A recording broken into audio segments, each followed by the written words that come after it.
Muy buenos días a los radioescuchas que nos sintonizan en las frecuencias de Telemetro Radio, a quienes nos ven por streaming a través de Metcongo, así como en RPC Televisión en señal de televisión digital terrestre, y a quienes nos ven en las plataformas de Telemetro Cuarto Poder en YouTube. Bienvenidos a la emisión de hoy, martes 30 de mayo del año 2023. En materia internacional hay muchas noticias, pero tenemos que seleccionar las principales. Kiev amaneció por tercer día consecutivo con ataques aéreos sobre la ciudad. Esto ha causado un desasosiego en la capital ucraniana, y también en Moscú hubo ataques con drones que no causaron sino daños menores. Sin embargo, sobre Ucrania hay edificios incendiados, hay evacuación de personas civiles, edificios civiles, de edificios de apartamentos incendiados. Y tanto los drones que son derribados por las fuerzas antiaéreas ucranianas como los misiles que usan para derribar, los proyectiles que usan para derribar esos drones, pues cuando caen causan daños sobre la población civil, sobre viviendas y vehículos particulares. Estas son cosas de la guerra, ¿no? Entonces, desafortunadamente, Ucrania está requiriendo más ayuda para precisamente sus baterías antiaéreas, porque estos ataques lo que producen es un desgaste y una utilización, un consumo de esas baterías que pues se van agotando. Muy bien. Eso tiene que ver en parte con el tema que vamos a ver más adelante sobre el tope de la deuda en los Estados Unidos. Ayer se registró un enfrentamiento entre personas que estaban disfrutando del balneario de Hollywood Beach, al norte de Miami, y ese enfrentamiento a tiros provocó 9 heridos, entre ellos 3 menores de edad. Aparentemente eran personas jóvenes que estaban compartiendo en un momento de mucha concurrencia en el área de la playa en Hollywood Beach, y hubo una discrepancia entre ellos, y esa discrepancia trataron de limarla a punta de tiros. Uno de los jóvenes sacó una pistola y entonces hubo el enfrentamiento, y afortunadamente no hubo ningún muerto, pero sí hubo 6 heridos mayores de edad y 3 niños heridos. Lamentable que esto siga sucediendo, problema del control de armas en los Estados Unidos. Y por último, sobre el tema que hemos venido comentando y que tiene en vilo al mundo de las finanzas, que es el tope del endeudamiento en Estados Unidos, el representante republicano Chip Roy acusó ayer al presidente de la Cámara de Representantes, su copartidario Kevin McCarthy, de llegar a un acuerdo que podría complicar los esfuerzos de los negociadores para aprobar un proyecto de ley para aumentar el techo de la deuda estadounidense durante esta semana. Pero los aliados de McCarthy rápidamente refutaron al republicano de Texas, subrayando la tensión antes de una reunión clave de la Comisión de Reglas de la Cámara, que se hará hoy martes, y poner nueva presión sobre un conservador, el representante Thomas Massie de Kentucky, que aún no ha tomado una posición sobre el plan. Chip Roy, sostuvo que McCarthy llegó a un acuerdo de apretón de manos en enero de que los 9 republicanos en el poderoso panel del Comité de Reglas, uno de los comités de la Cámara, deberían estar de acuerdo. Es decir, tendrían que estar los 9 republicanos de acuerdo. Sin embargo, varios de los republicanos que hacen parte de ese comité desmintieron a Roy y dijeron que el acuerdo era que solo con 7, es decir, la mayoría, 7 de 9, mayoría calificada además, era suficiente para tomar los acuerdos. Dusty Johnson del Dakota del Sur, representante republicano, dijo que no había escuchado antes sobre que se requiriera unanimidad. Yo soy un tipo de reglas, dijo Johnson, y cuando revisé no había una regla de que algo tiene que salir de la Comisión de Reglas por unanimidad.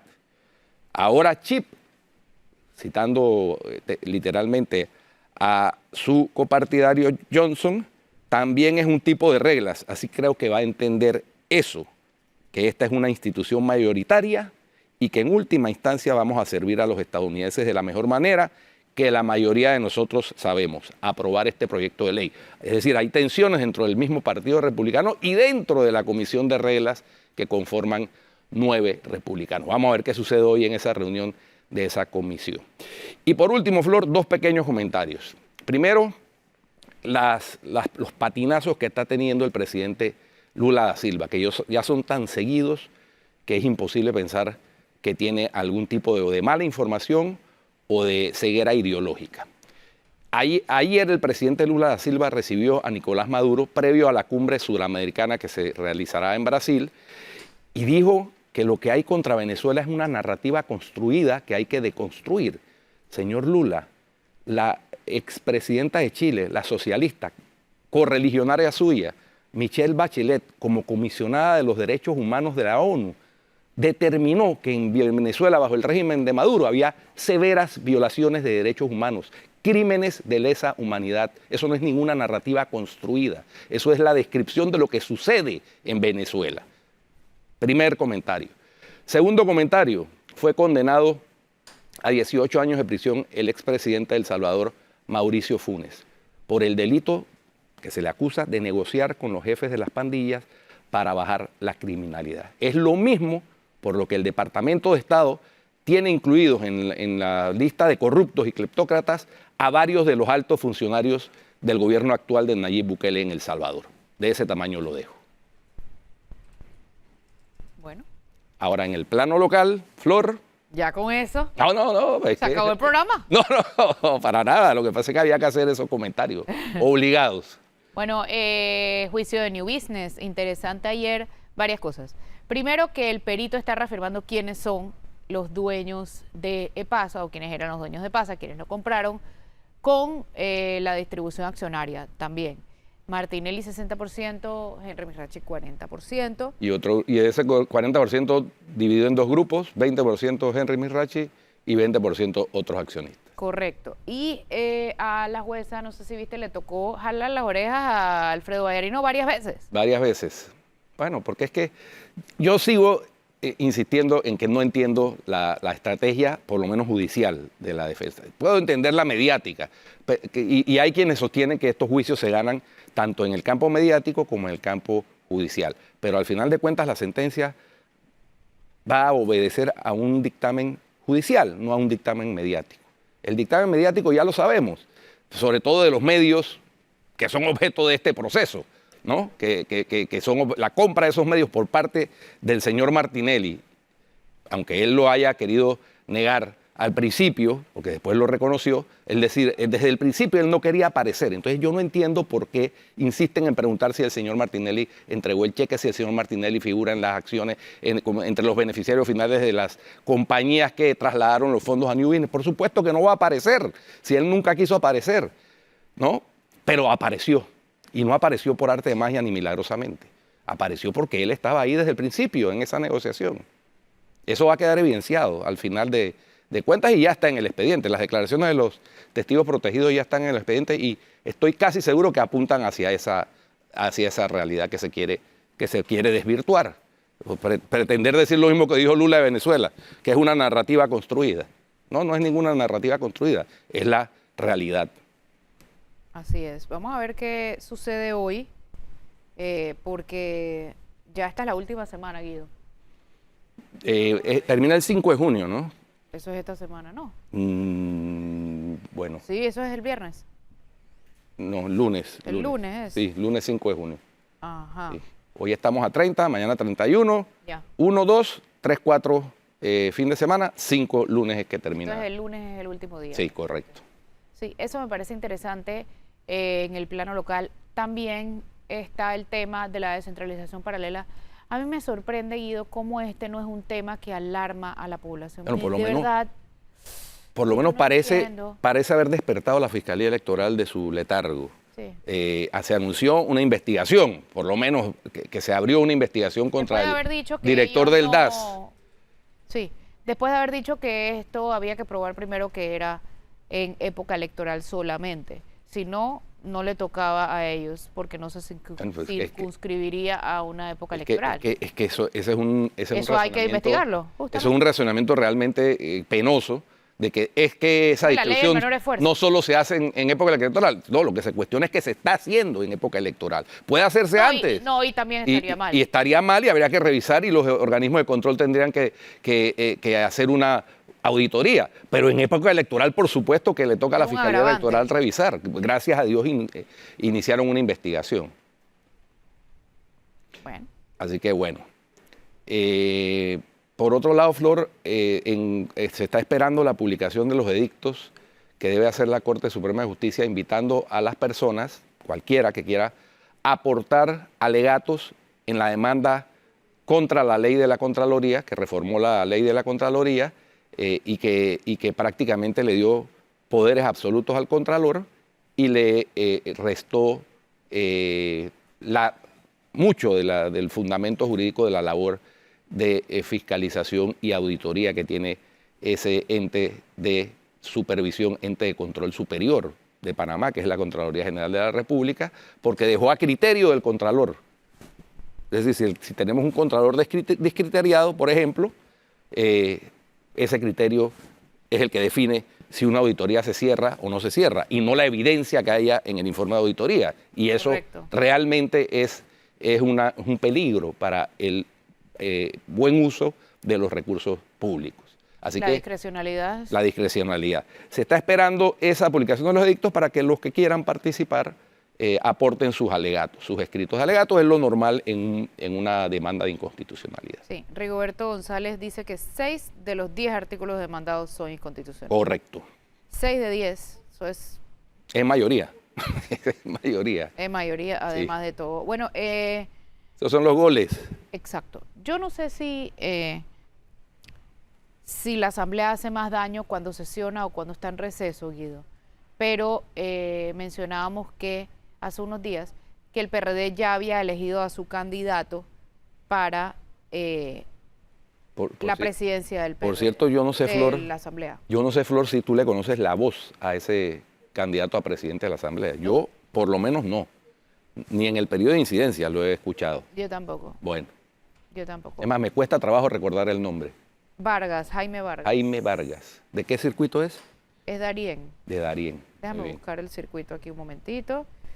Oye, no tiene nada de malo que sea de Darién, pero es que ha sido un diputado que ha estado ausente realmente del debate público nacional en los temas importantes que de vez en cuando se tocan en la Asamblea, porque ciertamente la Asamblea a veces se ocupa en unas nimiedades realmente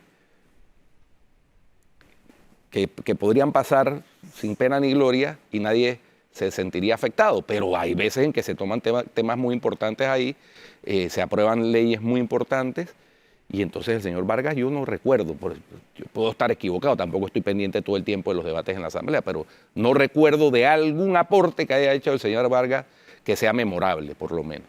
23 votos obtuvo de 35, que tampoco. En la bancada. En la bancada. O sea que la bancada está Tampoco, dividida exacto, también. Exacto, está dividida y dependerá entonces, se necesitan 36 votos para elegir al nuevo presidente de la Asamblea.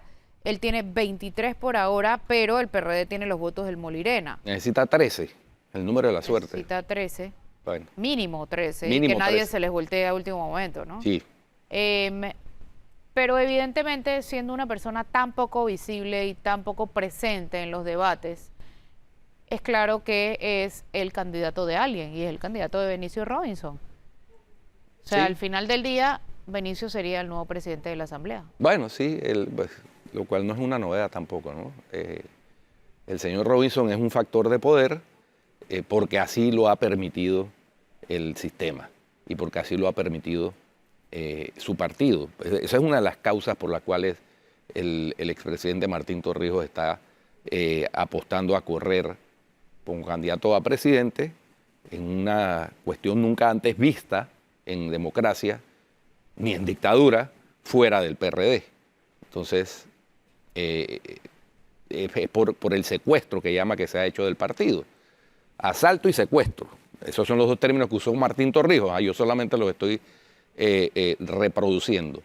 Entonces, por eso es que de nada, sorpresa sería que fuera un candidato notable, con capacidad, con vuelo propio, con alas propias, con capacidad de generar debate público interesante, el candidato a presidente. Pero Bueno, eso pero es que hay temas- opacaría al que mueve los hilos detrás de. Más que opacar, porque él funciona bajo la opacidad, Bueno, yo pienso que le sería contraproducente a sus intereses. sí, por El tema supuesto. importante en este periodo, el último antes de las elecciones, es la extinción de dominio.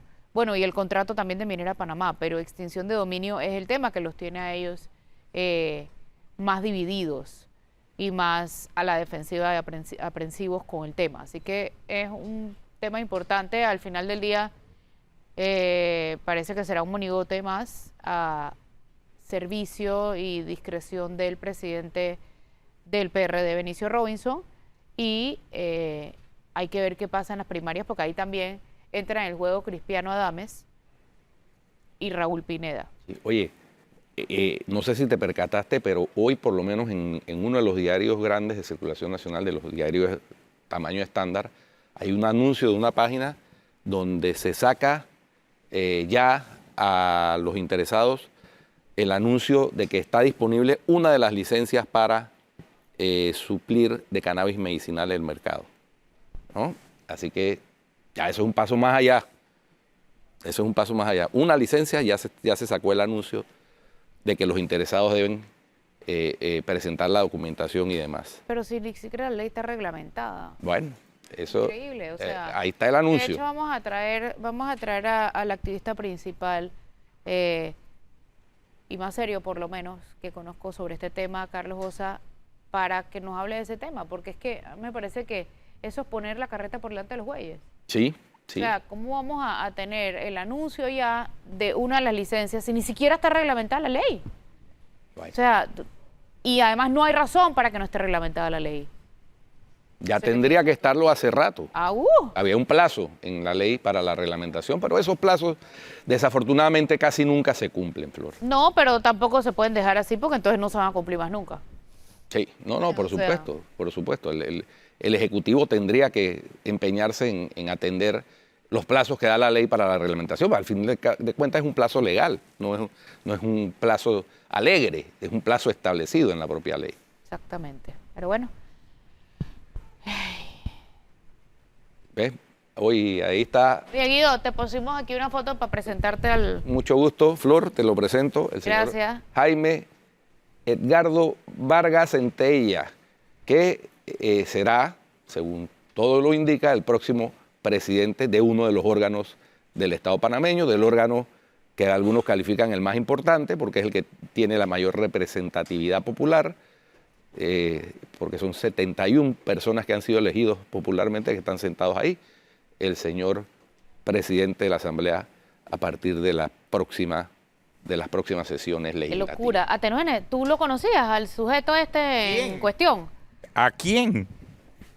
¿A quién? Ese señor nunca lo he escuchado hablar en la Asamblea. No. No. Oye, Pero mira. dice que es una ficha clave del presidente del PRD.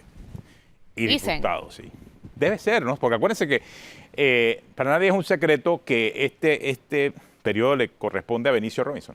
Sí. Para nadie es un secreto eso. Exacto. Claro que... Y como a ¿por él le qué gusta funcionar no- bajo las cuerdas, entonces pone un monigote ahí, Claro. un títere para poder Por- hacer lo Oye, ¿por que qué no exactamente se quiere él. candidatizó el propio Benicio? Porque él está en demasiadas cosas hoy, está muy ocupado. Sí, esa es una buena pregunta, Pero ¿no? no sé, Porque o sea- realmente, como tú sabes, siendo el último periodo, es más, Bueno, yo creo pero que, es que- él iba a ser. Me parece que Pero la única información que tenía espérate, es que él iba a es que ser. ¿cuál tiene más poder, el presidente de la Asamblea o el presidente de la Comisión de Presupuesto? Yo no sé realmente. Bueno, pero puede ser Pero yo no presidente sé, de una y yo otra. creo que él puede ser presidente de la Yo Asamblea. creo que Claro, no le por da, supuesto. yo creo que no le da el tiempo para eso, porque además es presidente del PRD y además está haciendo campaña y además está apoyando. Tiene mucho poder, ¿ah? O sea, La verdad que tiene mucho demasiado. Pero Benicio sí ha tenido varios sombreros puestos hace mucho tiempo. O sea Pero que no presidente de la Asamblea y de presupuesto. Pero a la ¿saben vez, o sea, qué? son Hablando, demasiadas cosas muy grandes. hablando realmente, yo creo que nunca antes había tenido tanto poder un presidente de un partido político en el país y en la historia, porque él Nunca. es presidente de un partido político, es presidente de la todopoderosa Comisión de Presupuesto y tiene todas las influencias para ser presidente de la Asamblea también. No, O sea, y sí otras tiene muchas fuerza, entidades mucha fuerza. que maneja, ¿no? Sí. Tiene mucha fuerza. Poquito a poquito se ha ido tomando todos los espacios. Bueno, no sé si poquito a poquito. Yo sí creo que poquito Porque a lleva, poquito. No sé si poquito, lleva poquito. 35 años en esa labor, ¿no? Por eso, Eso es- poquito a No sé si poquito. poquito a poquito, pero 35. hoy realmente es el todopoderoso real. Es el factor más de fuerte, poder. Es el factor de El poder. factor de poder. Y olvídate de ya sea Asamblea, incluso Corte Suprema. Ustedes recuerdan qué pasó en la última elección de la Corte Suprema. ¿Quién estaba metido en medio de la discusión? También estaba metido el presidente del Partido Revolucionario Es que Democrático. en todos lados. O sea, realmente lo vemos como una figura omnipresente, obviamente, ¿no? Entonces, sí, claro, es muy poderoso en este momento. Así es. Y de que va a tener el control de este periodo legislativo, de eso no hay duda. Y para nadie es un secreto que el señor Cristiano Adames no necesariamente estaba alineado con él, o por lo menos en su último periodo no estuvo alineado con él, porque él también tenía su agenda, ¿no? Sí. Porque el hecho de que el señor Cristiano Adames esté corriendo en las primarias del PRD tiene un significado. Él está buscando un espacio también dentro del PRD y ese porcentaje de votos que saque en las primarias del PRD va a tener un valor dentro del PRD. Sí, y Cristiano Adames dejó ver eso desde hace bastante tiempo. Sí. Recordemos cuando las protestas de julio, ¿no? Así es. Él se fue solito allá a sentarse con las personas que estaban cerrando la calle y todo lo demás. O sea, eso Él está buscando su espacio de poder también dentro del PRD, que eso se va a materializar después de las primarias. Ahí entonces comienza la matemática política y todos comienzan a sumar. Bueno, Cristiano Adames tiene 5, tiene 6, tiene 7, tiene 10. Pedro Miguel González tiene 2, tiene 3. Y el PRD poco a poco va sumando todas esas... lo que no sí... oye, y alguien ayer me planteaba una duda y yo también quedé con eso pensándolo. ¿Qué pasa si el señor Martín Torrijos vota en las primarias del PRD? Él puede hacerlo. Sí, porque Claro, él es miembro del PRD. Él puede ir a votar. Ahora, ¿lo hará? No sé si lo hará, no creo, no está en... yo sí creería. ¿Tú crees? ¿Tú crees? Claro. No, yo yo no no lo creo. veo. Yo Es que creería. no es la personalidad del Yo señor no Martín creo. Torrijos. Yo no creo que él confrontar de esa forma que él se directa. vaya a aparecer ese domingo por ahí. Sí. Ahí estaría confrontando al monstruo de manera directa, ¿no? Él Sería lo está bonito confrontando de que manera lo indirecta. sería un bonito detalle que lo hiciera. Claro, pero la pregunta es por quién va a votar. Nulo debiese ser. O en Claro, blanco, ¿no? en blanco. Claro, en blanco debiese ser. O sea, Ciertamente es un derecho que tiene como miembro de ese partido. Claro. Ahí se lo puede Aún, quitar. pero mandaría un mensaje bueno, en verdad. Sí. hay Pero que se ver puede hacer. qué le recomiendan sus estrategas. Que hasta ahora las recomendaciones de los estrategas de Martín han sido de mantenerse al margen de En primera, escándalos y de en primera. cosas. Mira. Simplemente haciendo su trabajo, ese sí, poquito a poquito. Solo por reuniéndose el hecho de con que grupos. sus estrategas no le han recomendado andar haciendo payasadas por ahí, yo creo que es lo mejor. Oye, a propósito de payasadas, ahora que que culmina hoy y mañana, son los 2 últimos días del mes de la etnia negra, no se sorprendan que vean a algunos candidatos disfrazados de los que no son de la etnia negra, por supuesto. Pero eso, Eso viene. Tratando eso de llamar viene. la atención. ya en medio tratando de del llamar la mes de atención y etnia. bailando danzas Y peores cosas veremos. afrontillanas. Sí, no. No, así de que aquí bueno. para adelante todo lo que viene es tratar. Pero por lo claro. menos el señor Martín Torrijos no lo hemos visto en esa. Y yo creo que eso es una buena recomendación. Pero casualmente vamos a hablar en el programa con un estratega político para ver por dónde van estas recomendaciones de los estrategas a tratar de llamar la atención, si son buenas o son malas. Ya ver, regresamos aquí en Cuarto Poder.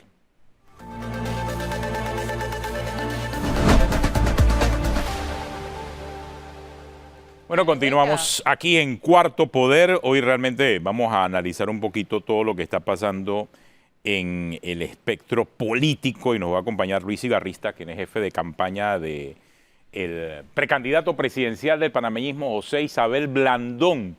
Y lo que llama mucho la atención últimamente es que todos los candidatos o precandidatos en las primarias, y bueno, de la línea de postulación creo que he visto un par también, lo que están tratando de hacer es llamar la atención en la medida de sus posibilidades, haciendo cualquier cosa, algunos que rayan, y lo hemos dicho aquí en las payasadas, para que en las redes esos nuevos, ese voto joven los vea, tenga algún tipo de percepción acerca de ellos. Y la gran duda que nosotros tenemos acá, Luis, es si ya vemos que en el mundo del espectáculo y de la música se utiliza eso como una estrategia para crear contenido, ¿se ha dado o han analizado si en el mundo de la política este tipo de estrategia funciona? O sea, tú que vives de esto, tú que conoces este tema, ¿funcionan o no funcionan esas estrategias tipo esponja en el mundo de la política? Bueno, primero buenos días y gracias también por tenerme acá el día de hoy. En efecto, siempre están esas recomendaciones o vienen de uno u otro lado para ver cómo puedes captar a nivel, como bien mencionaste, a nivel de juventud, cómo puedes captar o llamar más la atención Pero nosotros como campaña, sí te digo algo claro, nosotros estamos enfocados en lo que son las propuestas, que lo hemos dejado desde el día 1, estas 160 propuestas, y más que propuestas, compromisos claros que nosotros tenemos hacia los temas serios que son de país. Porque creo que una campaña presidencial y más que nada la dirección de un país tiene que ir más allá de simplemente si puedes hacer unos bailecitos, si puedes hacer unos saltitos o cómo te puedes mostrar para llamar la atención. Entonces sí viene la parte de reto de comunicación en tratar de hacer o sembrar esa semilla en donde quede claro lo que nosotros queremos como propuesta, lo que nosotros queremos como país, y es lo que nosotros estamos haciendo a través de todas estas giras, todas estas escuchas, reuniones con gremios, reuniones con diferentes grupos a lo largo de todo el país, que ha sido un proceso de 3 años y que ahora lo hemos por lo menos reducido a este documento que nos obliga el Tribunal Electoral a presentar al momento de postulación, que son estas 16 páginas con 160 propuestas donde se detalla cada uno de los compromisos que nosotros vamos a llevar a lo largo de esta campaña y en todo caso con la presidencia de José Blandón. La pregunta no es qué van a hacer, es cómo lo van a hacer. Bueno, nosotros estamos obviamente utilizando las redes sociales, que son las que tienen mayor alcance hasta cierto sector, pero sí, tenemos que llevarlo de una forma dinámica, el mensaje tiene que ser claro y a veces tiene que ser, que es el reto, que tiene que ser corto. ¿Cómo explicas todo lo que nosotros queremos hacer en dinamizar la economía a través de la inversión pública en un mensaje corto o un video corto para que la persona quede enganchada? Entonces, eso es lo que nosotros estamos viendo, cómo presentarlo, y a decir verdad, todo esto es números, todo es medible al día de hoy, y sí estamos teniendo una mayor interacción, un mayor alcance, las personas se están quedando con el mensaje, así que progresivamente hemos visto que estamos haciendo un buen trabajo y que el mensaje, por lo menos la semana pasada, que fue en relación a la inversión pública y que nuestra punta de lanza vendría siendo el Tren Panamá-David, sí caló. Y ahí entonces arrancaron entonces las preguntas en medios y en redes sociales. Los chiricanos empresarios, los empresarios chiricanos hablan de la necesidad de que ese tren no vaya hasta David, sino hasta más allá, hasta Puerto Canoas. ¿Qué han evaluado sobre eso? Bueno, el estudio que nosotros presentamos, inclusive que José Blandón presentó en el 2019, puede que se diga Tren Panamá-David porque se está hablando de las estaciones de traslado de personas, pero también esto incluye una extensión que va más que nada para carga, para la misma frontera, que luego más adelante se tendría que conversar con los países vecinos si se puede lograr o no mantenerlo entonces hacia Centroamérica, pero es algo que ya está, en donde el presidente del Partido Panameñista y candidato José Blandón ha detallado que va desde Panamá hasta Chiriquí, con una extensión hacia la frontera, con diferentes estaciones para lo que vendría siendo puntos logísticos para la carga o traslado de carga y diferentes estaciones entonces para el traslado de personas. Nosotros estamos hablando aquí de conectar dentro de lo posible todo el país, en donde no solamente va a ir de Panamá a David, sino estrictamente hacia la frontera, pero a nivel de carga. Ahora, pero ¿qué tan provechoso es para el señor Blandón esa promesa cuando fue una de esas que quedaron en el aire en el pasado gobierno del señor Juan Carlos Varela? O sea, ¿por qué retomar esa promesa de campaña de un tren de Panamá a Chiriquí, cuando también supimos que en su momento fue el gobierno chino el que estaba interesado en eso? O sea, no es como un contrasentido ahí. No, no es un contrasentido porque es algo que es necesario, y creo que cuando estamos hablando de necesidad de un país o necesidad de un proyecto, no es que es el proyecto de una u otra persona. Y en todo caso el que lo presentó fue José Blandón en la campaña anterior. Y en este caso, nuevamente, y repito, es algo que se necesita en el país, porque ya por lo menos a nivel de agro, que es algo que nosotros vamos a estar hablando, conversando bastante durante esta semana, tenemos que ver cómo podemos reducir el costo para los traslados de los productos, que yo como santeño, cada vez que voy hacia el interior de la República, veo cómo los productos se pierden, cómo los insumos son cada vez más altos. Entonces nosotros tenemos que tratar de encontrar soluciones para que los productos lleguen a los diferentes destinos, y estamos hablando de que este proyecto sería sumamente importante para eso, además dentro de otras cosas más que tendríamos que hacer a nivel de reingeniería del Estado. Pero cuando hablamos del Tren Panamá-David, es algo que José presentó en el 2019 y que no es que si sea viable o no, si se pueda vender o no, retomarlo o no, sino que es necesario hacerlo porque le va a mejorar la calidad de vida a todos nosotros. ¿Pero cuánto va a costar eso? ¿De dónde van a sacar la plata? Bueno, estamos hablando que el costo es de 5.000 millones de dólares. Solamente el metro de Panamá, las líneas del metro, las que se han hecho, que solamente impacta una sola provincia, costó 7.000 millones de dólares. Entre las dos. Exactamente. O sea que acá estamos hablando de que en vez de impactar solamente o beneficiar a una sola provincia, para el país saldría beneficiado con una inversión de 5.000, o sea que 2.000 millones menos de lo que hablamos inicialmente. Sí, pero 5.000 millones más que tenemos que entender de dónde va a Exacto. salir la plata. Pero es que el problema es que la plata ya hay en Panamá. ¿Pero Nosotros dónde? Bueno, ahí es donde tenemos que entrar también, que ya por lo menos José lo ha presentado, que tenemos que hacer una reingeniería del Estado y comenzar a hacer recortes de los lugares en donde no son necesarios los presupuestos que tienen. Hace un rato ustedes estaban hablando de la Asamblea Nacional. La Asamblea maneja un presupuesto de 240 millones de dólares, en donde no estrictamente generan algún tipo de beneficio económico para el país. Entonces, si nosotros podemos hacer una reducción del presupuesto, vamos a bajarle 140 millones, o sea, que ellos se queden con 100 millones y reducir 140, ahí estamos hablando ya por lo menos de una primera semilla para todo este tipo de proyectos. También la Caja de Seguro Social.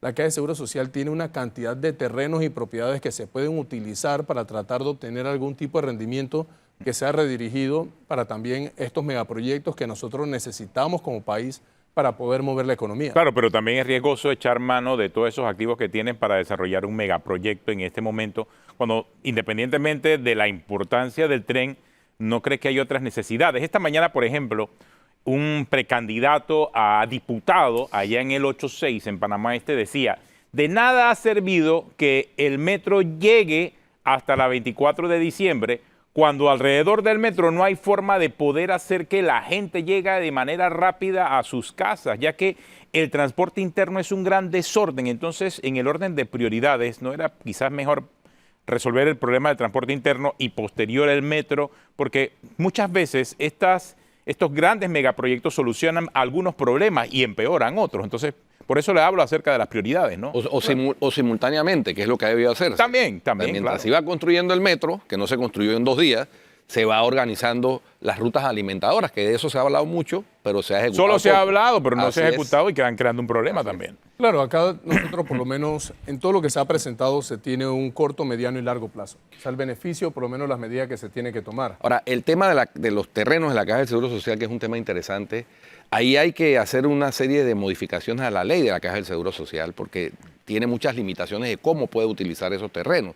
Y entonces, si la Caja del Seguro Social va, por ejemplo, a aportar esos terrenos, sería en calidad de socia del tren o de alguna fórmula así, y eso tampoco se lo permite la ley. Entonces, ahí hay una serie de cosas, porque eso finalmente son propiedades de la Caja del Seguro Social, Claro. no del gobierno central. Y aquí no quiero que se preste por lo menos para confusión, porque cuando me estaban preguntando sobre dónde se pueden sacar fondos, a lo que me refería a la Caja de Seguro Social, porque también tenemos una crisis en la Caja de Seguro Social que tiene que atenderse de forma urgente. O sea que, como bien dice, no se puede destinar hacia otro lado porque las mismas cajas de seguro social Tiene sus propios problemas que tienen sus resolver. propios problemas Así es. que se necesitan resolver. Cuando hablaba sobre el tema de la caja de seguro social es porque tenemos que pensar diferente. Tenemos que ver cómo, digamos, los activos que tiene el Estado los ponemos a producir en vez de tenerlos simplemente de forma ociosa, ahí tirada, en donde se puede conversar con la empresa privada para ver cómo podemos gestionar algo privado público que le dé algún tipo de rendimiento al Estado. Mira, alguien me comenta aquí, me pide decirte, pero la concentración de la población está en el área del metro y la congestión está en el área de Panamá Oeste, Metro y Panamá Este. El transporte interno está en manos de delincuentes. Y lo del seguro social, lo mismo. Ok, Panamá Oeste, como bien decía, nosotros tenemos pensado a corto, mediano y largo plazo cómo es que se tienen que ejecutar los proyectos. Como bien dice, no pueden esperar 6 años a que se termine un tren porque estamos teniendo tráfico todos los días, en donde Panamá Oeste se tienen que parar a las 3 de la mañana para llegar aquí a las 6, Exacto. para dormir en el carro, para luego entrar a instituciones públicas. Entonces, ¿qué se puede hacer por mientras? Mientras estamos terminando el cuarto puente, porque también es prioritario, mientras estamos terminando el corredor, tenemos que hacer también líneas dedicadas, en donde, que ya se ha planteado antes por parte de José Blandón, en donde por lo menos el movimiento de personas de Panamá Oeste hacia la ciudad capital sea mucho más rápido. Tenemos que priorizar el movimiento masivo de personas hacia la ciudad capital, mientras nosotros vamos desarrollando estos proyectos grandes que van a demorar unos 4, 5 o 6 años.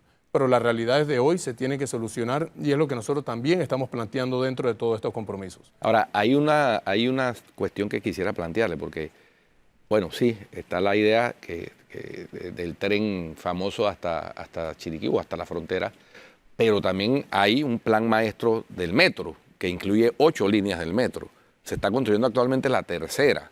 Después de esa debe venir la 2A, que se llama, que es la que pasa por la avenida Ricardo J. Alfaro hasta calle 50, creo. Y después así toda la red del metro de la ciudad de Panamá. Que la gente dirá, bueno, pero ¿por qué los contribuyentes de Chiriquí tienen que financiar la movilidad del área metropolitana? Es un buen punto, ¿no? Pero lo cierto es que la población está concentrada en esta área, como dice Flor. El grueso de la población nacional está concentrada en esta área. Y en esta área se genera una cantidad de... ¿Más necesidad? De necesidades y también de mayores ingresos fiscales y tributarios y de tasas y demás. Un proyecto, ¿no?, tampoco es excluyente del otro. Si Pero estamos, es que la principal viendo, propuesta, como bien decías, es esa. o sea, fue la punta de lanza con la que nosotros arrancamos en David, o por lo menos con la que arrancamos en campaña, pero no es que un proyecto o por hacer el tren no vamos a terminar lo demás.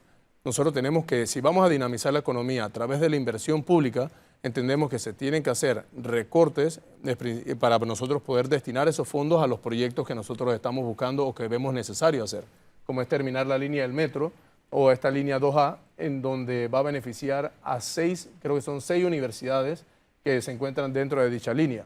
Entonces tenemos que ver cómo al interior de la República, cómo conectamos el interior de la República con la ciudad capital, en donde todos también en la ciudad capital nos vemos beneficiados, porque estamos hablando también de carga y traslado de alimentos hacia la ciudad capital y la reducción del costo de esos alimentos que impacta la canasta básica de cada uno de los que estamos sentados aquí en esta mesa. Ese es un punto interesante, porque ¿cuánto va a representar? Porque siempre que se habla de la reducción del costo de alimentos, cuando se toma alguna medida, se toma la medida y como hay una serie de intermediarios en el proceso, los alimentos nunca bajan de precio. Y le pongo un ejemplo reciente, el subsidio al combustible. Se hizo con ese propósito, ¿verdad? Bajó a $3.25 del galón que andaba por $5 y no nos redujeron los alimentos. Al contrario, se han ido elevando y se han ido elevando. Hoy ya hay solo uno de los combustibles está subsidiado, que es el de 91 octanos. El diésel ya el precio del mercado bajó, está más abajo que el precio del subsidio y los alimentos siguen subiendo. Entonces, ese es un punto interesante. Sí, pero es que creo que existe una desconexión de la realidad a veces de nuestras autoridades. Nosotros tenemos 5 instituciones que están relacionadas con el agro y que hoy en día no hemos visto cómo se ha visto en efecto beneficiado el agro en tantos años. Por lo menos cuando se toma la medida del subsidio a la gasolina, nadie tomó en cuenta que por lo menos un grillo no tiene placa. Entonces, ¿cómo esa maquinaria va a verse beneficiada entonces del subsidio a la gasolina? Acá la principal problemática es que tienes un productor en que tiene que comprar unos insumos demasiado altos, que tiene un traslado hacia la ciudad capital de los mismos productos demasiado altos, si es que lo puede colocar, porque a veces ni siquiera dentro del mercado encuentra soluciones o dónde colocarlos, y que luego tiene que competir entonces con una importación. Entonces nosotros de verdad tenemos que tratar de eliminar tantos escritorios dentro de estas instituciones que están trabajando en relación al agro y llevarlos más al campo, e invertir en genética, invertir por lo menos en el mismo productor y tratar de que tengan los espacios para colocar dichos productos. Porque si no, vamos a seguir con lo mismo, vamos a seguir creando instituciones con más escritorios y que nadie esté viendo en el campo, en efecto, lo que está sucediendo o lo que está viviendo. Y aquí hay una expresión una frase que nos dijo una vez en gira, hace 2 años, un señor que es agricultor, que dice, lastimosamente el agricultor vive toda su vida como pobre y muere como rico, porque se la pasa continuamente endeudándose para poder sembrar y cosechar, y cuando fallece, entonces la familia es la que obtiene la plusvalía de lo que él trabajó toda su vida. Y esto no debería ser de esta forma. Entonces tenemos que apoyar al agricultor, tenemos que apoyar al ganadero, y esto solamente se hace a través de genética y en el campo, y que luego nosotros, el resto de los panameños que gozamos de los beneficios de esos productos, nos vamos a ver beneficiados porque en efecto el precio se impactaría y se reduciría si nosotros tenemos un costo para ellos, un costo más bajo. Sin duda ese es un factor clave, el de la tecnología, y que ha sido difícil que el agricultor tradicional, porque el que es agroindustrial sí lo entiende. Y de hecho hay proyectos de agroindustria con tecnología que son exitosos y están incluso exportando. Pero el agricultor tradicional le cuesta trabajo adoptar la tecnología. a pesar de que haya incentivos, que haya facilidades de préstamo con el BDA, incluso a tasas de 0% de interés, no le gusta. Entonces, ¿cómo hacemos para que cambien ese chip? Porque eso es clave para bajar, primero para la seguridad alimentaria del país, que ya se ha visto en riesgo en los últimos años, ¿no? Con la pandemia y demás. Y segundo, para que el agricultor tradicional salga de ese círculo que usted mencionaba, de vivir como pobre, para que, si acaso, los herederos sean los que tengan algo de beneficio. Así es, entonces, por eso mencionaba que es muy importante ir a campo, porque a veces esperamos que el agricultor se acerque a las instituciones públicas para recibir las capacitaciones y la verdad es que no tienen tiempo para eso, porque están viviendo y trabajando en el día a día. Entonces, imagínese si usted se tiene que parar a las 3 y algo de la mañana, 4 de la mañana, para ordeñar, para trabajar, ver los temas familiares y que le digan que después usted tiene que ir a recibir una capacitación de 6 a 9 de la noche para que le hablen de tecnología y que posiblemente esas personas que van a dictar la capacitación no van a hablar de forma coloquial, sino que le van a hablar de forma técnica, en donde tal vez ninguno de nosotros entendería lo que acaba de pasar. Entonces regresan a la casa y van a sentir que perdieron tiempo. Entonces necesitamos ir a campo. Estas 6 instituciones que mencionaba, que tienen que moverse hacia el mismo campo, entender el productor, entender las dificultades que tienen hoy en día, porque nosotros tenemos un IMA que tiene que mercadear los productos, pero el productor ni siquiera está pudiendo colocarlos, o en algunos casos, cuando ve los precios, no lo ve, algunos los tienen que botar, porque ven que aún así, tratando de venderlos, no van a poder cubrir con los costos. O sea, tenemos que atacar la raíz, que vendrían siendo los insumos y los costos iniciales que tienen cada uno de los productores. Y esa semilla, ver cómo de verdad, ver cómo la podemos reducir dichos costos y que ellos tengan el apoyo por parte de esas 6 instituciones públicas, que al final también se debería reducir, o por lo menos que ahí existe una mejor organización. Tenemos una pausa, ya regresamos aquí en Cuarto Poder con Luis Igarrista, el estratega de campaña de José Isabel Blandón.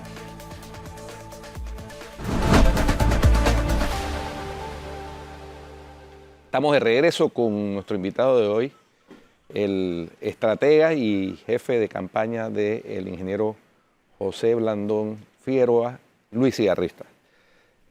Luis, hay un tema también que subyace en la preocupación de los ciudadanos y es el tema de la deuda pública. Si nos comparamos con otros países, potencias mundiales como Japón, Estados Unidos, nuestra deuda luce más manejable. Lo cierto es que se ha aumentado en los últimos 4 años de una manera dramática, entre otras cosas porque la pandemia impactó los ingresos fiscales y había que seguir funcionando, había que seguir pagando. A ningún servidor público se le dejó de pagar ni un centavo durante la pandemia, a diferencia de lo que ocurrió en el sector privado, donde hubo que salir de trabajadores y a los que se mantuvieron reducirle los sueldos. Eso no pasó en el sector público, más todo lo que hablamos de la planilla engrosada con, vamos a llamarlo por el nombre que se conoce, por botellas, gente que no presta ningún servicio pero devenga un salario. Esa problemática de la deuda, por lo menos a mí me preocupa y sé que a muchos ciudadanos también. ¿Cómo se planea dentro de la estrategia de José Blandón manejar ese tema?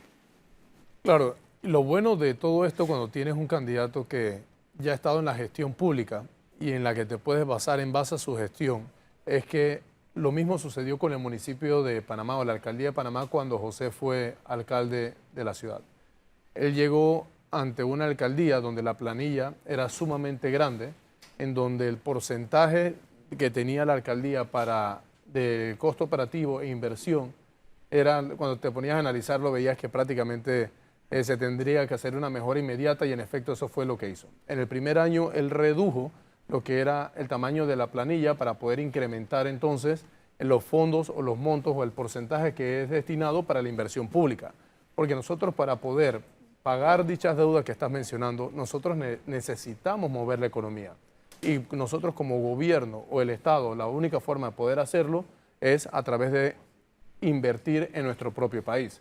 Entonces, en este caso, a diferencia de las políticas económicas que está demostrando el actual gobierno, que al parecer están basadas simplemente en engrosar la planilla estatal con muchos salarios mínimos, por llamarle de esa forma, o muchos salarios bajos, mientras otros gozan obviamente salarios mucho más altos, la idea sería reducir la planilla del Estado pero generando de una vez empleo a través de los proyectos que ya he mencionado o que José ha mencionado en reiteradas ocasiones a lo largo de todo el país.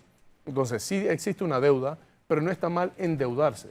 Está mal endeudarse si no puedes repagar la deuda o si la deuda es cara. Entonces, nosotros tenemos que afrontar muchas cosas, como lo es las calificaciones que nosotros tenemos, ver lo que está sucediendo con las listas a nivel y mejorar a nivel de transparencia y los grados de corrupción que está calificado actualmente Panamá. Entonces, tenemos que mejorar eso para mejorar en nuestras calificaciones, mejorar las tasas y que el movimiento económico se dé a través de la inversión pública y reingeniería del Estado, en donde la empresa privada nuevamente nos ve a nosotros como competitivos, porque lastimosamente estamos viendo que muchas multinacionales se están yendo a nuestros países vecinos porque no están viendo Panamá con buenos ojos. Lo que está mal es endeudarse para pagar planilla, como ha estado pasando.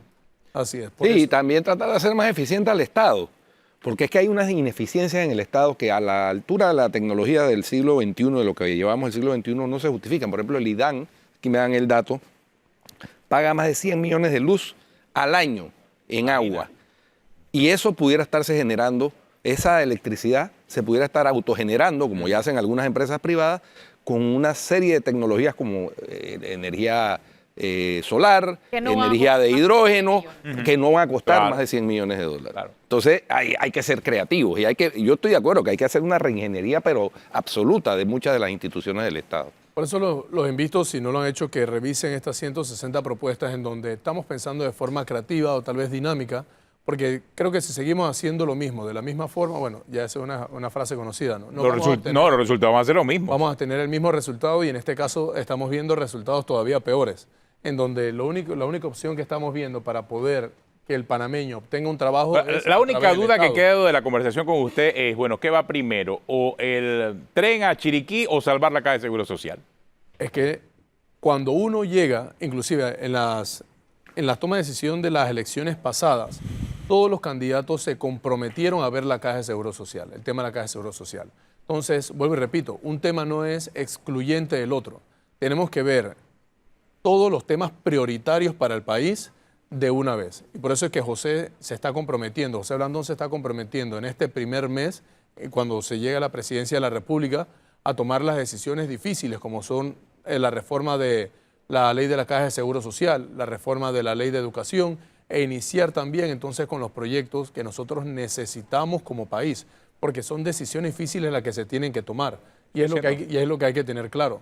Si no se toman esas decisiones, entonces no sé en qué rumbo va este país. Por eso es que ya los saltitos, el que hace saltitos en TikTok o todo lo demás... Sí, son innecesarios e insuficientes. Son innecesarios. Está bien, hay que captar la atención, pero hay que captarla a través de las propuestas y necesitamos que el panameño analice quién es la persona que en efecto tiene la disposición y la voluntad de tomar dichas decisiones que son importantes para cada uno de nosotros. Bueno, se nos acabó el tiempo. Gracias, Luis, por acompañarnos. Lamentablemente, un pequeño recorder, y hoy al mediodía estará tomando posesión, se estará instalando la nueva Junta Directiva del Consejo Nacional de Periodismo. Nuevo presidente, Diego Quijano. Diego Quijano será el nuevo presidente para el próximo periodo. Así que, bueno, si usted sigue en Telemetro Radio, siga con el brunch, y en RPC Televisión, NCIS New Orleans, investigación naval efectiva.